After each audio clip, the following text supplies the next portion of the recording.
on va voir la méthode pour poser une multiplication. Donc, premier exemple, 372 fois 54.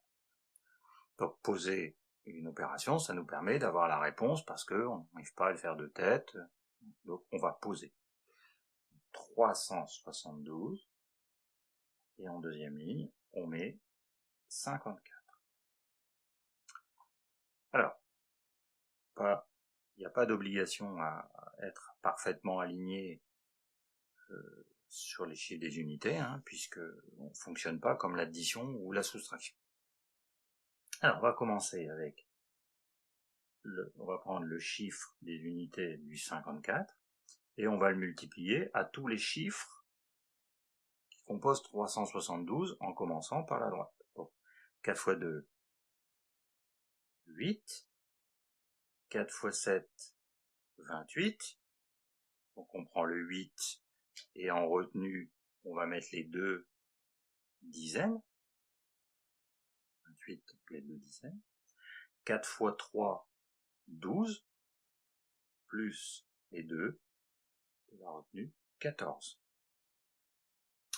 Et maintenant, on va faire la même chose avec le 5, sauf que le 5, lui, c'est le chiffre des dizaines, donc il va falloir qu'on se décale dans les dizaines. Donc on va se décaler dans les dizaines, et donc dans les unités, on va mettre un 0.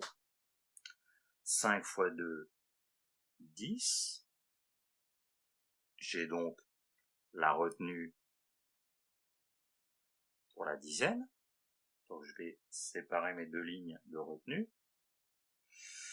5 fois 7, 35. 35 plus ma retenue, 36. Donc je mets 6 et 3 dizaines, donc 3 en retenue.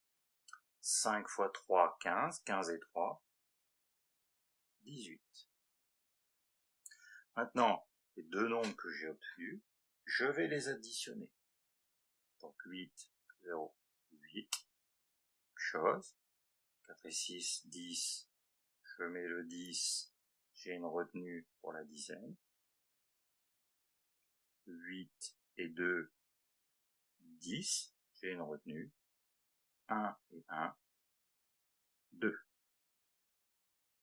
Donc je viens de calculer 372 fois 54.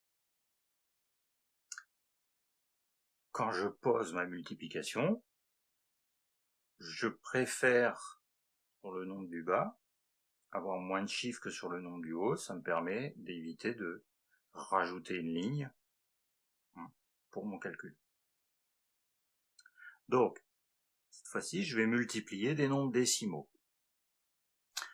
Donc, je vais appliquer ce que je viens de dire, c'est-à-dire je vais essayer d'avoir plus de chiffres sur le nombre du haut que le nombre du bas. Donc, je vais mettre d'abord le 2,76 et en dessous le 4,8. Encore une fois, je ne me suis pas occupé de savoir est-ce que j'allais aligner verticalement les chiffres des unités, ça n'a pas d'importance. Je vais multiplier comme s'il n'y avait pas de virgule. Donc, je les enlève. Voilà. Donc, je vais faire la même méthode qu'avant. 8 fois 6, 48. Donc je mets le 8. J'ai donc 4 dizaines que je mets en retenue sur le 7. 8 fois 7, 56. Plus ma retenue, 60. Donc 0, 6 dizaines que je mets en retenue. 8 fois 2, 16. 16 et 6, 22.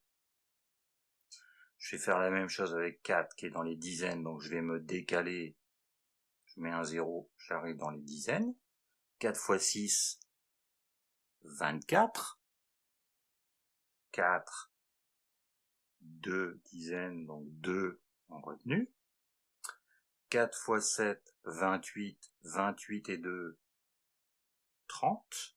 Donc 30, je mets le 0 en retenue, les 3 dizaines, donc 3. 4 fois 2, 8. Plus ma retenue 3, 11. Et comme tout à l'heure, je vais additionner les deux résultats que j'ai obtenus.